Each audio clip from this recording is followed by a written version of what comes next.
story is interesting. Your identity, the identity that we have, is an interesting idea that you talk about. And who knew? You didn't know that when you would have the encounters that you did, Jerry, that then that would become a vehicle to touch so many people's lives.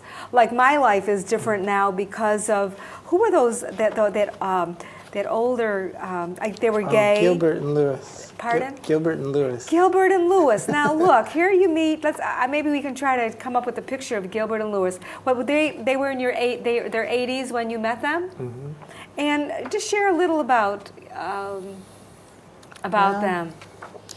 Gilbert and Lewis, they were this gay older couple. They were in their late 80s. Yeah, and they'd lived together most of their lives. I guess Gilbert was a concert pianist, and his mother forced him out on the road to do concert tours, and Gilbert and Lewis met in New York, and they sort of ran off and left Mother behind because Lewis hated performing. And they ended up spending the rest of their lives together. But they were kind of mentors to me, and they were like, in a lot of ways, they were traditional and classic of that generation, in that they embodied half of some kind of a whole that I needed. And so it was a kind of right match in that I learned from them. Gilbert was very external, extroverted. He was an artist and did theater and danced and did all these external display kind of things. And Lewis was very internal. He was like a mystic. So the combination, I felt, was a good learning experience for me. What was the idea that you wanted? What were you trying to, point that you were trying to make with them? Yeah, it was about wholeness, about realizing the two halves and how one would sort of fall into the whole that the other one held for them, because they, and I would watch that dynamic, and I realized in that relationship how much we needed to be whole as individuals. How do you embody both of those, which are also very masculine and feminine? I mean, again, there's that duality, that struggle with, how do you become both of those, so that if the moment calls for a feminine way of being, you can be that, or if it calls for a masculine way of being, you can be that. And I think the basis of that story, talking about them, was that realization that I needed to be whole, because I watched the suffering that came out of their halfness. But again, that was that generation. I think we're not able to get away with that now. That's why there's so many divorces. People aren't able to live half beings now. I think the ante has been upped in the collective, where people are now having to find that wholeness within themselves. I thought it was very fascinating with the Dominican Catholics. What was that woman's name? She was a nun. Actually, she was the one that provided the money for you to travel over to this part of the world. Sister Adele Myers was her name. She was a very interesting person. Still is. She's an artist. Is she still alive? Yeah. I mean, you can imagine a Catholic nun in a Dominican convent and a Jewish artist by the name of David Weinrib started this amazing gallery that got New York Times coverage. It was just this really hot spot in Rockland County. And they would have great shows, and it was Adele who brought, after I destroyed my work and the first film was made, I just lived wherever I was. I did what I did, and a lot of art, wherever I was, I would often do art, was beginning to accumulate. So Adele decided to create a show around that, which she called Personal Touch, and she went out and photographed these things. She gave me a 30-foot wall to paint, brought in a fountain I had made for the New York Open Center.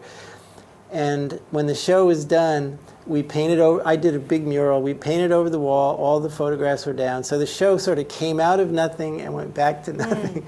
Yeah, for sure. And I liked, Jerry, how you described to us your relationship with her, that when you were working in the gallery, getting it ready for the show, that the two of you were able to work in silence.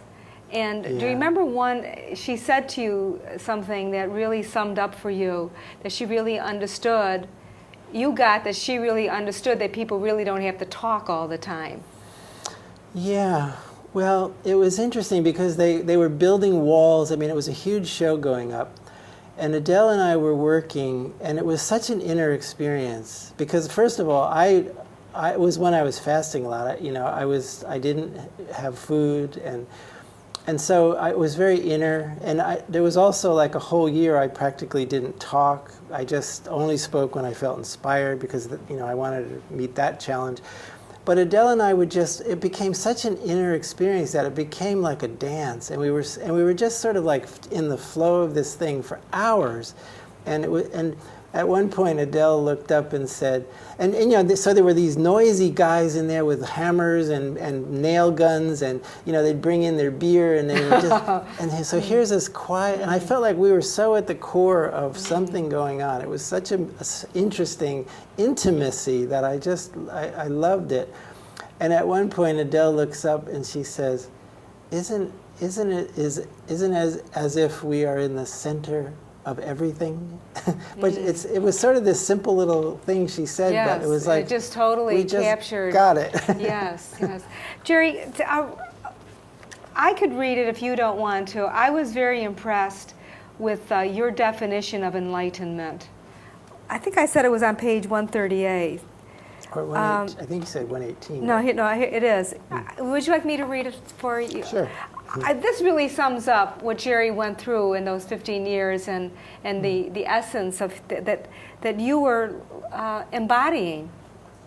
He writes, enlightenment is not a grand finale that leaves us blissfully risen, Buddha-like, above the suffering of the world.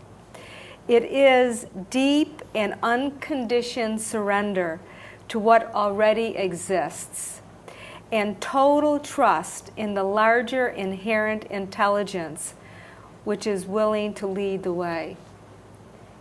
And I think your book just gives us story after story of how you actually live that out. Well, and in a way it reflects that, that deeper knowing that is larger than me. I mean, all I wrote about was what was and what happened, and I think that's the clearest example of that larger intelligence, which is a lot more intelligent than I am.